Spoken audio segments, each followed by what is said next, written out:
Avant de plonger dans cette histoire incroyable, pensez à vous abonner à la chaîne et à activer la cloche. Ici, chaque récit a quelque chose à dire, et vous ne voudrez pas en manquer un seul. Dans la grande salle de réunion de Lexington Enterprises, l'air était lourd de tension. Les écrans projetaient des graphiques colorés, mais la concentration de tous semblait suspendue à une seule présence, Catherine Thompson, la directrice générale. Femme d'une cinquantaine d'années, réputée pour sa rigueur extrême et son exigence parfois brutale, Catherine avait l'habitude de tenir son équipe d'une main de fer, ne laissant aucune marge d'erreur. Assis à l'une des tables, Marcus Johnson, un jeune cadre noir au regard calme et déterminé, parcourait ses notes. Il était respecté pour son sérieux et son efficacité, mais il savait qu'il n'échappait pas aux jugements hâtifs et aux préjugés de certains supérieurs. Soudain, Catherine leva la voix, frappant la table de sa main délicate mais autoritaire. Ses yeux perçants se fixèrent sur Marcus.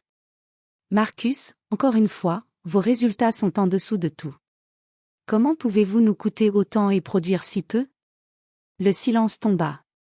Tous les regards convergèrent vers Marcus. Les murmures se noyèrent dans l'écho de l'humiliation. Les mots étaient injustes, délibérément cruels, et conçus pour ridiculiser en public. Les épaules de Marcus se crispèrent un instant, mais son regard resta calme. Ce que Catherine ignorait, c'était que Marcus avait une force intérieure peu commune. Chaque mot qu'elle prononçait ne faisait que renforcer sa détermination à répondre avec intelligence, dignité et sang-froid. Il savait que sa réponse ne serait pas seulement pour lui-même, mais pour montrer à tous qu'aucune injustice, aucun préjugé, ne pourrait ternir son intégrité. Il prit une profonde inspiration. La tension monta d'un cran. Tout le monde retenait son souffle. Marcus était sur le point de transformer cette humiliation publique en une leçon de courage et de professionnalisme que personne n'oublierait. Marcus resta immobile quelques secondes, laissant l'humiliation s'installer complètement dans la salle. Chaque personne autour de la table semblait suspendue à ce moment, comme si le temps s'était arrêté. Les yeux de Catherine brillaient d'autorité, pensant avoir atteint son objectif, écraser un employé devant ses collègues. Puis Marcus prit la parole, calmement, presque doucement. « Merci, Catherine, pour votre retour. Je crois cependant qu'il y a une légère incompréhension dans vos chiffres. Permettez-moi de clarifier. » Un murmure parcourut la salle. Catherine fronça les sourcils, surprise par le ton posé et assuré de Marcus. Elle s'attendait à de la peur, à de la honte, pas à ce calme souverain. Marcus se leva et se dirigea vers l'écran de projection. D'un geste précis, il montra les performances réelles de son département. Les graphiques et les statistiques étaient clairs, ses résultats figuraient parmi les meilleurs, et l'erreur que Catherine avait pointée n'avait pratiquement aucun impact sur le projet global. La salle se tut. Certains collègues échangèrent des regards stupéfaits. L'autorité de Catherine, si imposante quelques instants plus tôt, venait de se fissurer. Marcus avait répondu sans colère, sans humiliation, mais avec une précision implacable qui rendait toute critique infondée impossible. Comme vous pouvez le constater, continua-t-il, nos résultats sont conformes aux objectifs fixés, et l'erreur mentionnée a été corrigée immédiatement. Je suis toujours prêt à collaborer pour améliorer nos performances, mais je voulais clarifier les faits pour que chacun ait une vision exacte de la situation. Les mots de Marcus résonnaient dans la salle. Chaque phrase était mesurée, professionnelle, mais portait une force évidente, celle de la vérité et de la dignité. Catherine, sentant sa position vaciller, tenta de répondre, mais les murmures de surprise et d'admiration de ses collègues l'empêchèrent de reprendre le contrôle. Pour la première fois, elle se sentit vulnérable. Marcus, lui, venait de transformer une humiliation publique en un moment de respect et d'admiration pour son sang-froid et son intelligence. Les regards qu'il avait jugés quelques instants plus tôt se transformèrent en un mélange de respect et d'étonnement. Marcus venait de montrer que la véritable puissance n'était pas dans l'autorité imposée par la peur, mais dans la maîtrise de soi et la vérité. Catherine sentit la salle se retourner contre elle. Ses collègues, autrefois silencieux, commençaient à échanger des regards admiratifs vers Marcus. Elle savait qu'elle devait réaffirmer son autorité, mais chaque mot qu'elle prononçait semblait perdre de sa puissance face à la clarté et au calme de Marcus. Marcus, conscient de cette dynamique, ne baissa pas son regard. Avec un ton toujours poli mais ferme, il ajouta.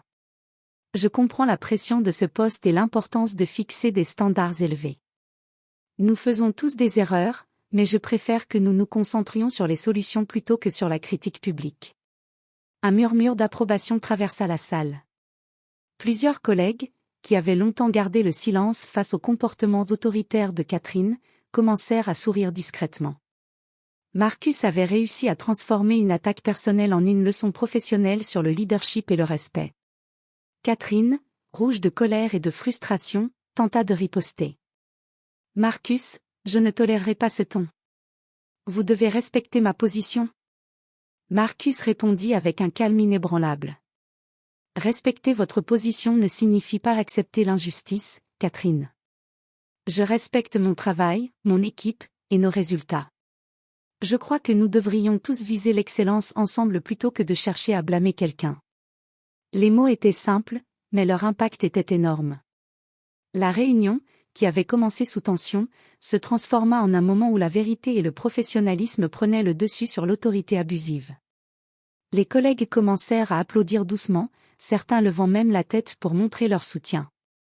Marcus avait non seulement défendu son honneur, mais il avait également inspiré toute la salle par sa dignité et sa maîtrise de soi. Catherine, sentant sa crédibilité vaciller, comprit que sa tentative d'humiliation publique avait complètement échoué. Pour la première fois, elle se trouvait face à un employé qui n'était pas simplement compétent, mais capable de transformer la critique en une démonstration de courage et de leadership. Marcus, lui, resta humble. Il savait que ce moment marquerait sa carrière, mais aussi celui de ses collègues, un rappel que la véritable force n'est pas dans la peur ou l'intimidation, mais dans la dignité, l'intelligence et la maîtrise de soi. Après la réplique calme mais implacable de Marcus, la salle semblait vibrer d'une nouvelle énergie. Les collègues, longtemps silencieux par peur ou par habitude, commencèrent à montrer leur soutien de manière subtile mais visible. Certains hochèrent la tête en signe d'approbation, d'autres échangèrent des regards complices, reconnaissant le courage de Marcus face à une autorité abusive. « Marcus a raison », murmura discrètement Linda Harris, une manager expérimentée assise au fond de la salle. Il a présenté les faits clairement, sans agressivité. Un autre collègue, David Collins, ajouta, « C'est exactement ce dont cette équipe avait besoin. Pas de blâme, juste de la clarté et de la collaboration. » Catherine, sentant sa position s'effriter, tenta de reprendre la parole pour imposer son autorité. Mais à chaque tentative, les murmures de soutien pour Marcus couvraient sa voix. Elle comprit alors qu'elle ne pouvait plus contrôler la salle par la peur. Marcus, lui, resta immobile, calme, et observa la scène avec dignité. Il avait transformé une situation humiliante en un moment de respect et d'admiration. Ses collègues ne le voyaient plus simplement comme un employé, ils voyaient un leader capable de défendre son honneur et celui de son équipe, avec intelligence et professionnalisme. « Merci à tous pour votre attention », dit Marcus en terminant la réunion. Je crois que lorsque nous travaillons ensemble, avec respect et honnêteté, nous pouvons accomplir de grandes choses. Alors que les participants se levaient pour quitter la salle, beaucoup s'approchèrent de Marcus pour le féliciter. Les encouragements étaient sincères et touchants, certains le remercièrent de montrer l'exemple, d'autres soulignèrent son sang-froid face à l'injustice. Dans le bureau de Catherine, l'air était lourd de frustration et de colère. Pour la première fois, elle réalisait que sa méthode d'humiliation publique avait non seulement échoué, mais avait renforcé Marcus aux yeux de tous. Ce jour-là, Marcus avait non seulement défendu son honneur, mais il avait également semé une graine de respect et de solidarité parmi ses collègues. La réunion, qui avait commencé par une humiliation publique, se transforma en un moment de triomphe discret mais puissant. Les jours qui suivirent la fameuse réunion furent marqués par un changement palpable dans l'entreprise.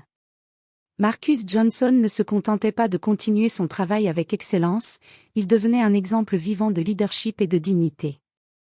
Ses collègues le regardaient désormais avec admiration et respect, conscients de la force tranquille qu'il avait montrée face à l'humiliation.